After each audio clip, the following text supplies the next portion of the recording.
It's all about a little bit of plastic this week. What do you think? Should I leave it off or should I put it back on? Yeah, well, it's opened a can of worms, really, isn't it? A lot of you might not like that, and they go, oh no, that needs a pickguard.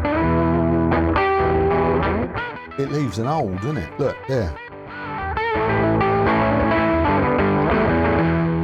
Yeah, you know, we've all made that mistake, haven't we? Doing a marker pen and it's never the right colour, and it always looks worse. Well, look, I won't lie to you. It's not actually really going the way that I'd hoped.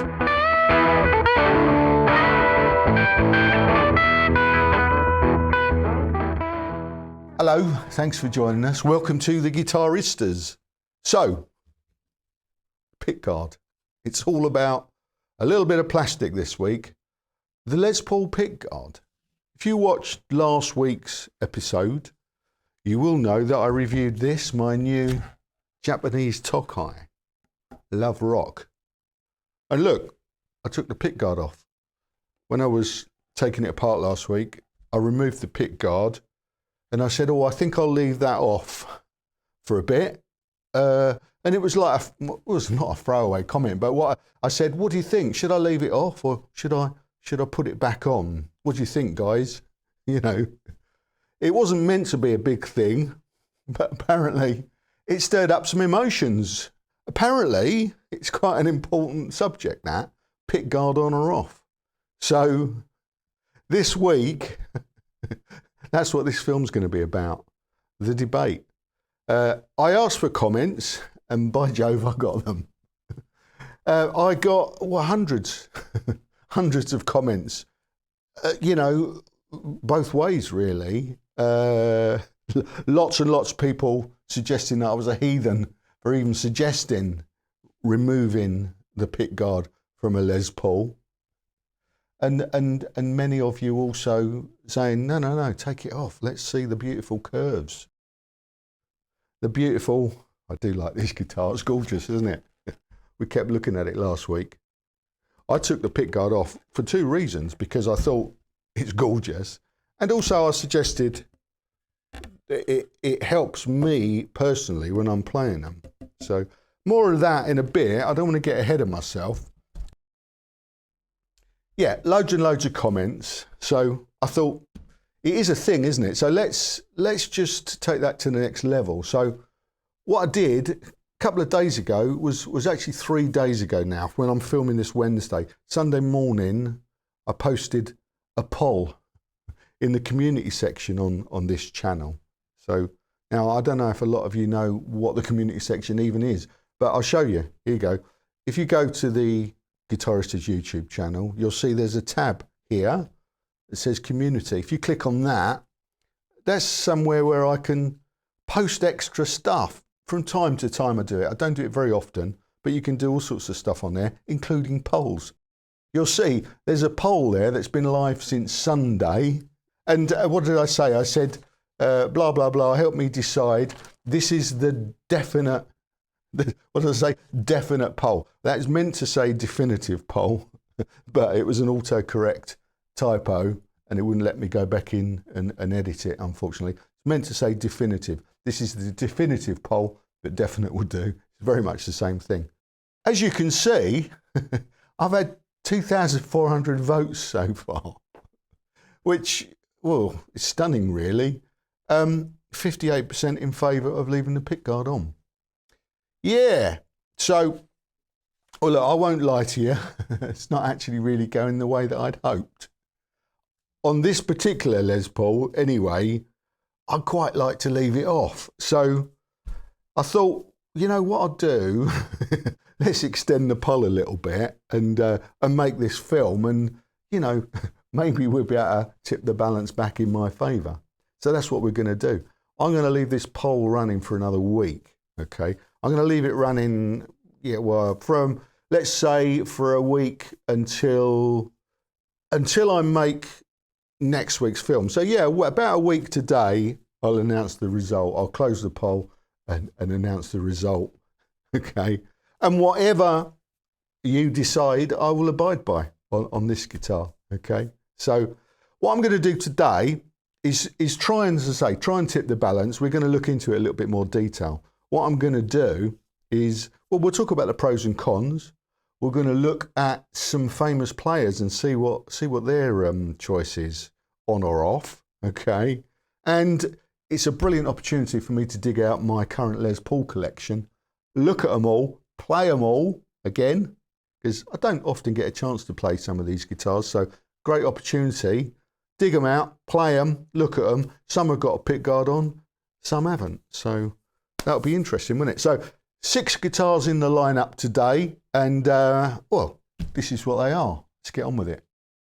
First off, of course, it's the Tokai ULS 129, my latest acquisition, reviewed last week, as you know, and I'll put all the links to the reviews in the description box.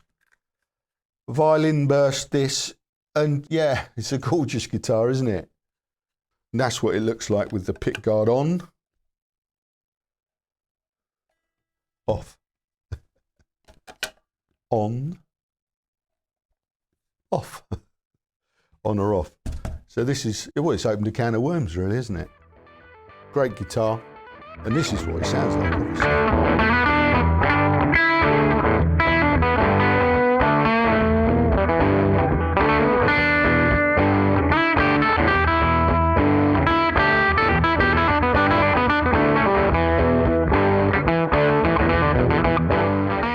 And then we have my Eastman. This is the SB59V, V for antique varnish finish, very thin.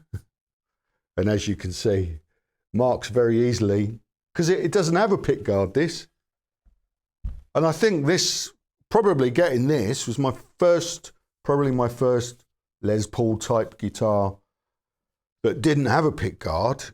It opened up that as a possibility. Oh, you could actually remove the pickguards if you wanted.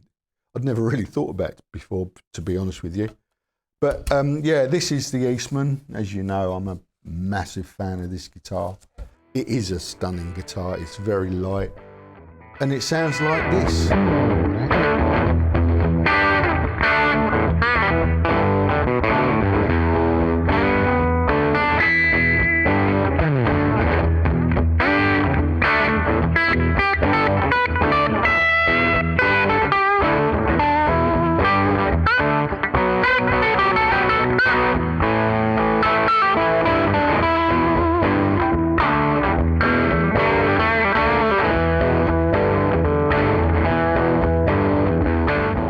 And this is one I've had for a little while now.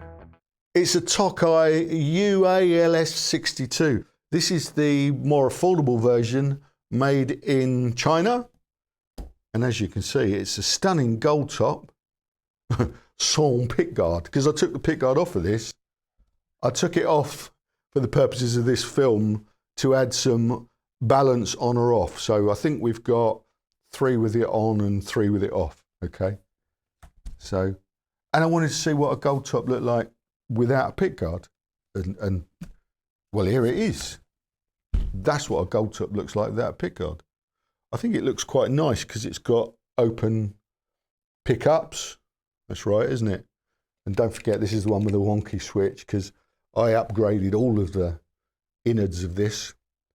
It's got Mad Murray PAF pickups, and it's got it's got a Monty's wiring loom in this, I think, isn't it? And switch, which I had to cram in with some force. It's quite a fun project, upgrade project on the series. 3 films, I think. I'll put a link to that in the description box. If you fancy a laugh, there you go. Sounds bloody good too.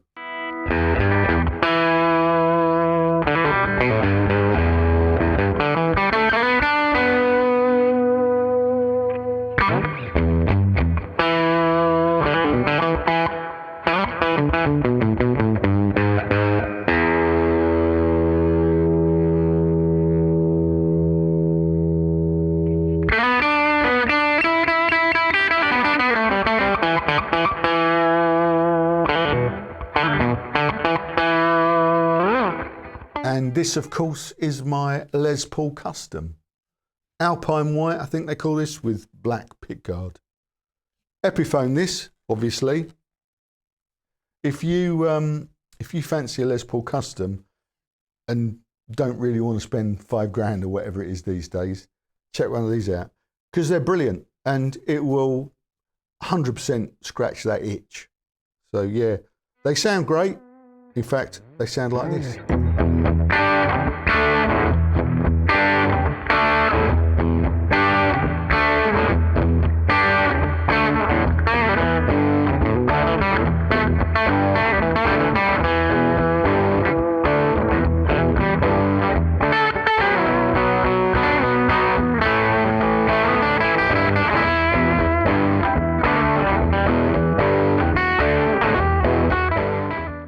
Now, this would be the new kid on the block, were it not for the fact that I sneaked in a Tokai immediately after I acquired this.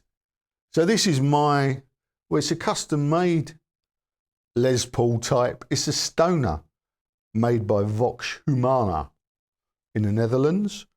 If you check out the Denmark Street Guitar Safari film, you'll get the story of this, and you'll get a bit of a review of it, I suppose. I haven't done a full stripped down review of this yet, so I must still get around to that. But look, this one, again, it didn't come with a pickguard, so again, it kind of piqued my interest. What guitars look like without a pickguard? And it looks great, doesn't it? This is kind of like a Greeny Moore for me. Looks good.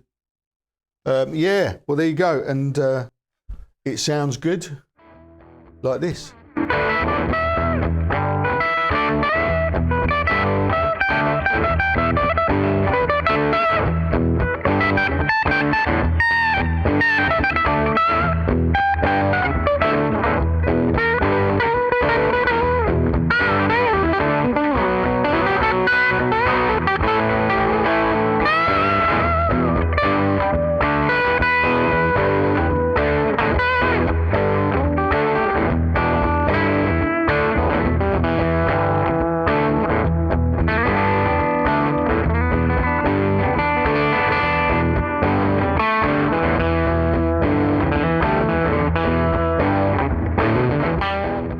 And the last guitar in today's lineup is another gold top. This is my Epiphone Les Paul Standard 50s. There you go, with pickguard and Bigsby. I recently made a film fitting this and showing you how to fit it. Links in the description box. There you go. I think that looks cool. Incidentally, a lot of people asked how much weight the Bigsby added. They said, oh, that must make it really heavy. It doesn't, because this was a light guitar to start with, and the Bigsby weighs, I think it's 350 grams, so it isn't a lot. It's made of aluminium, so it's, you know, it's pretty lightweight still. Still a lightweight Les Paul, even with that. And look, I can't say enough good things about the Epiphone Les Paul standards, the 50s and the 60s. I've had a 60s as well. They're brilliant. They're really good guitars. Look, and this is what it sounds like.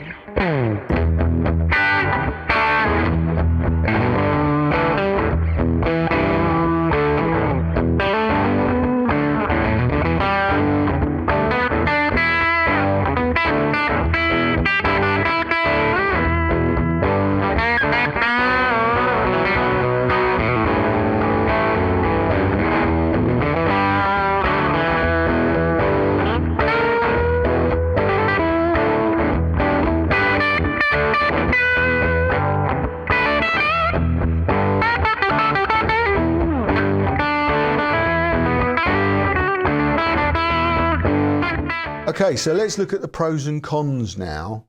Firstly, the pros. Obviously, it's how they were designed. It's how they were intended, isn't it? They were intended to have a pickguard. Look, that's how they came out of the factory back in the day. I suppose we're always going to be referring to Les Pauls from the 50s, really, because 59 is the year, isn't it? Everyone says That's the definitive sunburst Les Paul, at least, which is what this is based on. And that's what it would have looked like out of the factory. So, I mean, that's a compelling argument in itself, isn't it? Don't you think?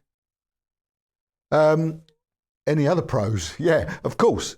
It's intended to protect the guitar, isn't it? From the pick, presumably. It's called a pickguard. I often call it a scratch plate as well. It protects it from scratches. So, same. Pickguard, scratch plate. Is there actually a right or a wrong term? I think it's probably pickguard. So, yeah, it protects it. And if you remove it, you might end up with your Les Paul looking like the Greenie Moore or my Eastman. This is what happens with a light finish guitar, shall we say. It wouldn't happen to a poly finish guitar. Well, I doubt it would.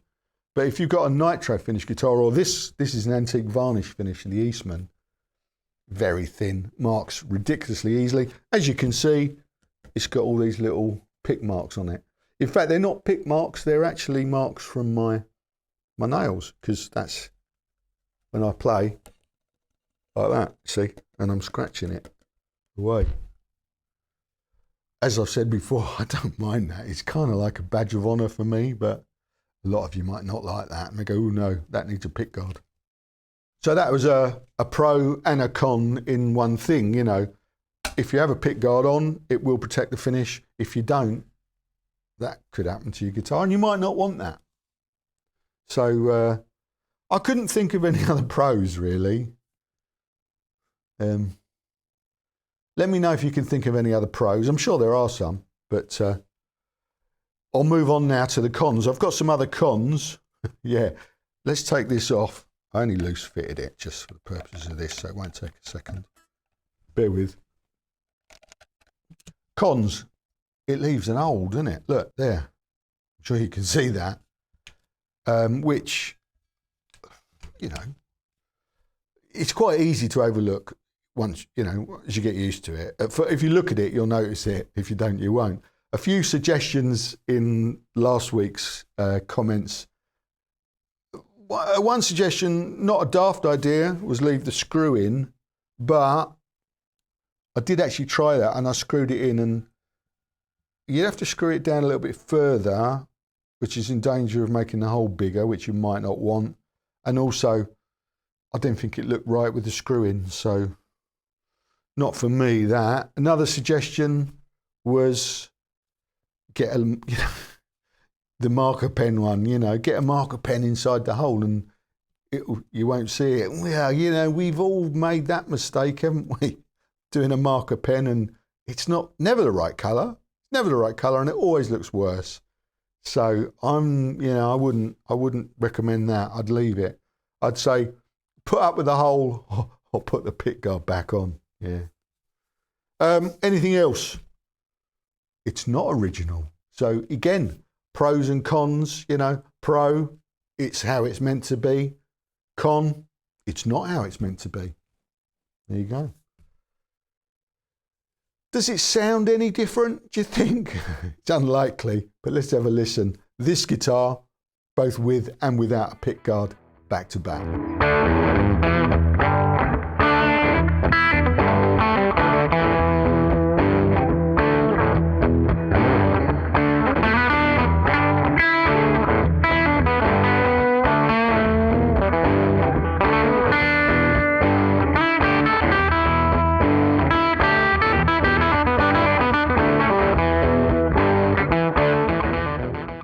There you go. Now, I thought it'd be interesting to do a little bit further research on this and look at what some notable players of Les Pauls opted to do. And I've got a little list here, and I'm going to have to refer to it because my memory's not that good. Here you go. Jimmy Page, what do you reckon? On. Oh, hang on. Or off. Jimmy Page, you went both ways. Slash is off, isn't it? Slash is always off, I think. Always? Yeah, most of the time. Billy Gibbons, off. And this, incidentally, is a Tokai. A good old Dickie Betts, off. Peter Green, off, isn't it? It's the Greenie Moore, isn't it? I mean, here you go, Gary Moore, still got it off there. Kirk Hammett, I think, plays with it off. Greenie Moore, you know, was one of the most famous Les Pauls. It's off. I mean, surely that's a compelling argument for not having a pickguard on your Les Paul, isn't it? Look at some more. Paul Kossoff, off. Mick Ronson, off. It's going my way, isn't it? It's going my way. Dwayne Allman, off. Joe Walsh, on. Hang on, off. Mark Bolan, on. Joe Bonamassa, I can't even say it. Joe Bonamassa, yeah, on. I guess, well, he's going to probably not want to scratch most of the Les Pauls that he plays, is he? So, there you go. Clapton, on.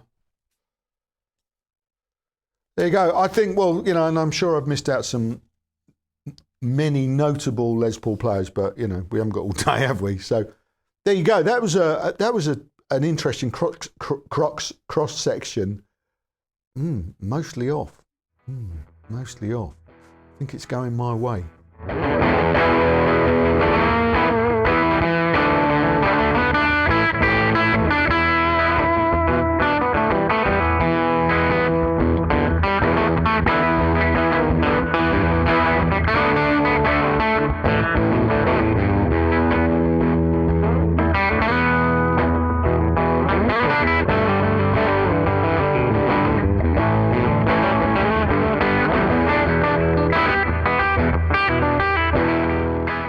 Have you changed your mind? My preference is probably off now. I can appreciate both sides. I think they look great with the pickguard on. I think they look great with the pickguard off. Some guitars, obviously like this one, maybe, you know, they do deserve to have all the natural beauty showing rather than a bit of plastic in the way. My main reason, though, is, as I mentioned earlier, for playing comfort. Having discovered that I can, or that I do hook on, because you don't think about this stuff until you think about it, do you really? That's how I play Les Pauls when they haven't got a pickguard. When they have, I'm teetering on the brink. And I don't know if this is a fact or not, or in my imagination. Last couple of weeks, I've been playing pretty much exclusively Les Pauls because I got this, obviously, a couple of weeks ago now, and the Stoner Les Paul at the same time when I went to Denmark Street. So I've been playing them all. I know, this is nonsense. I was going to say, I had a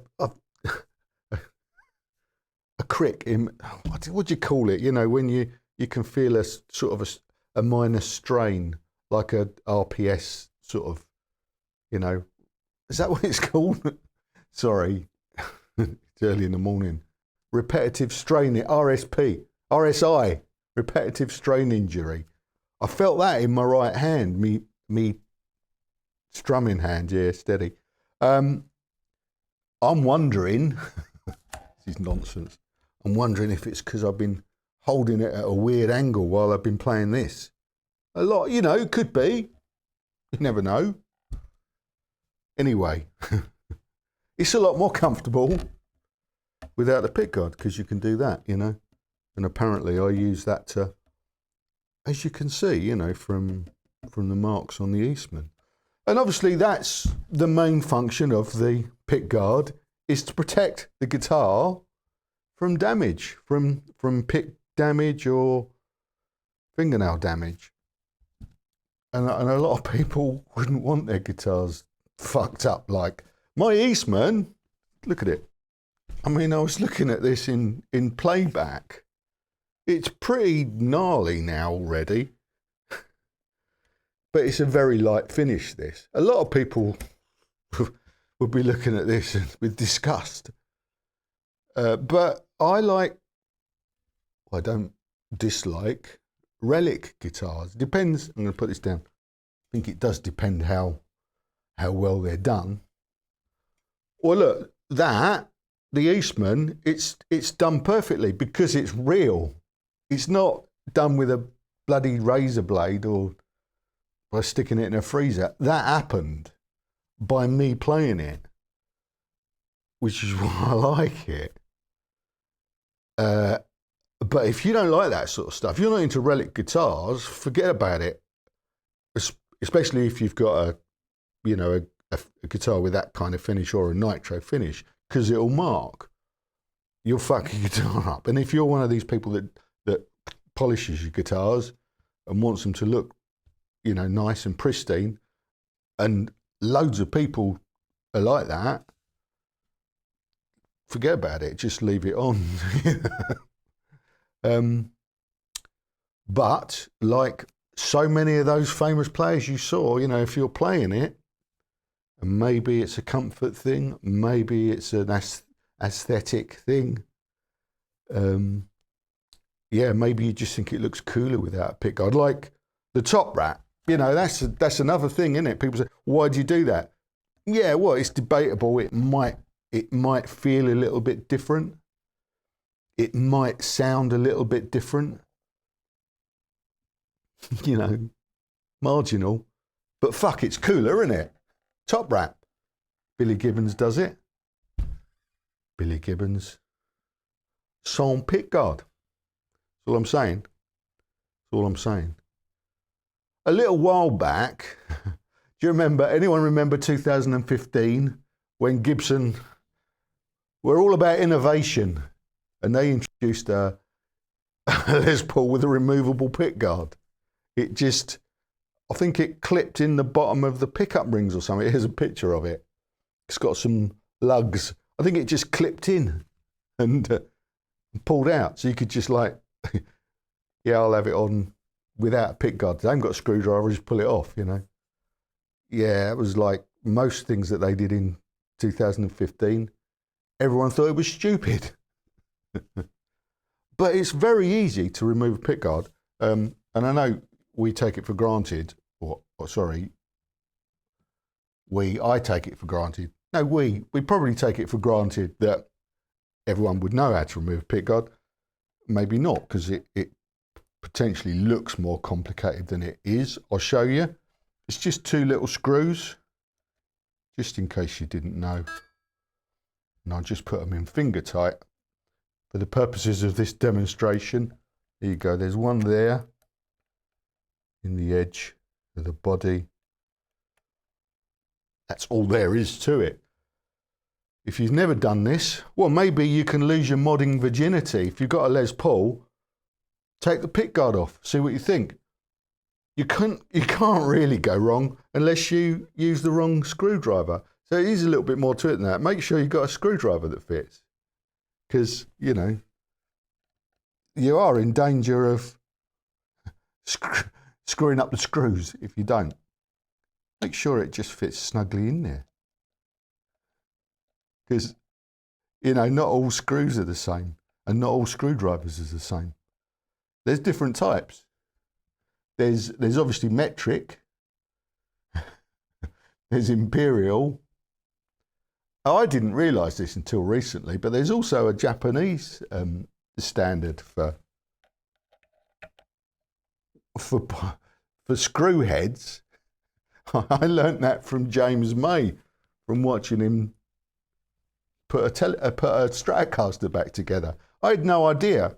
That's why in many times when I've taken Japanese carburetors apart, I've screwed up the bolt heads. I didn't realise they were a different size to my screwdriver. That's why. Yeah, so Sorry, I'm rambling. This is all there is to it. There you go. Look, I've done it. You just do that till it's tight. Don't overdo it. That's all you need to do. There you go. Pickguard on. See? Slippage.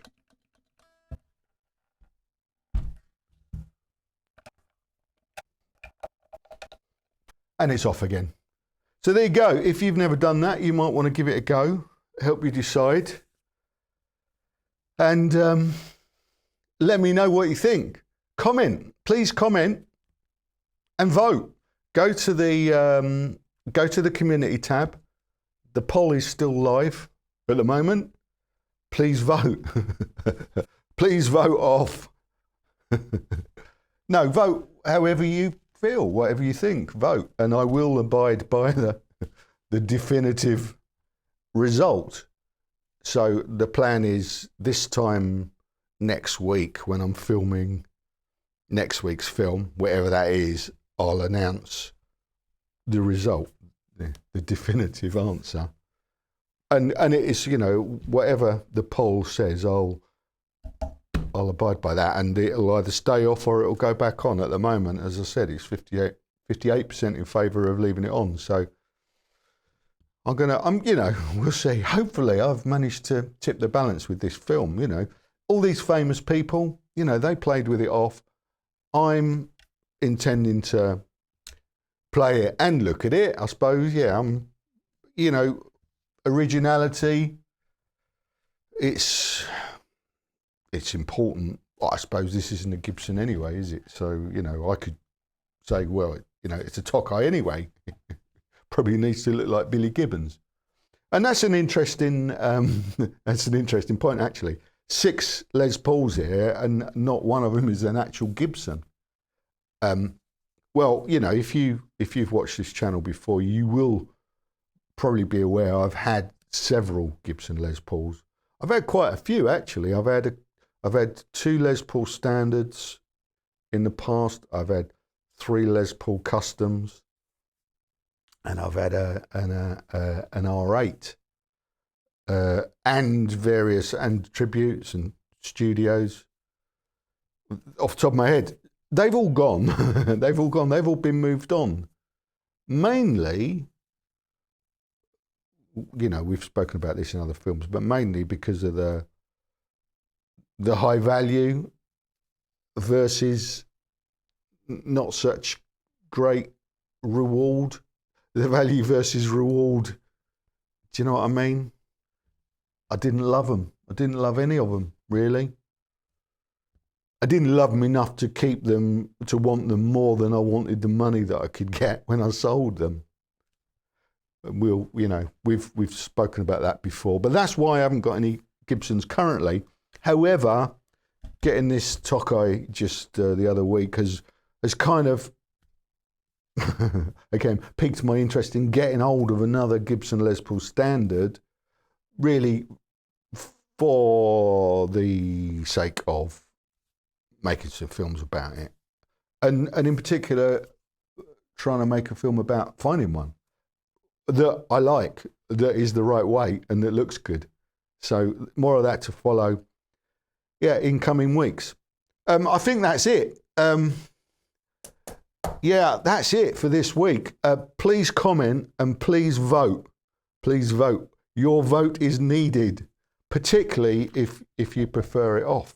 That's what I'm saying. No time for any extras this week, I'm afraid. But if you want extras, go to the TV channel.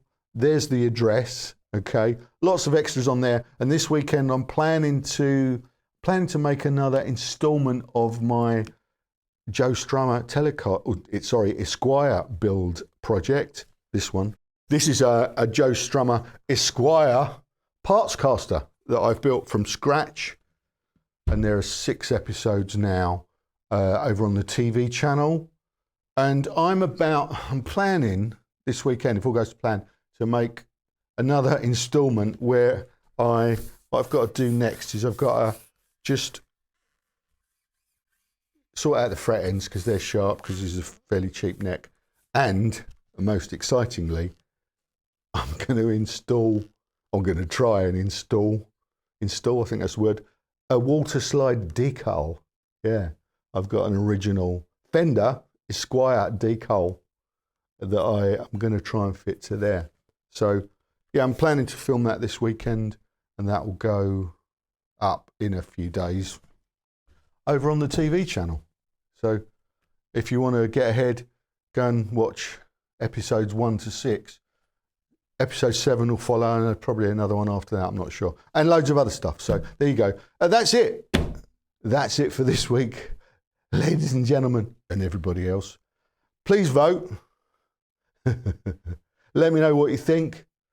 And come back next week, here, same time, same place, and let's find out the result. Yeah, I'm looking forward to it. See you then. Cheers for now. Ta-da.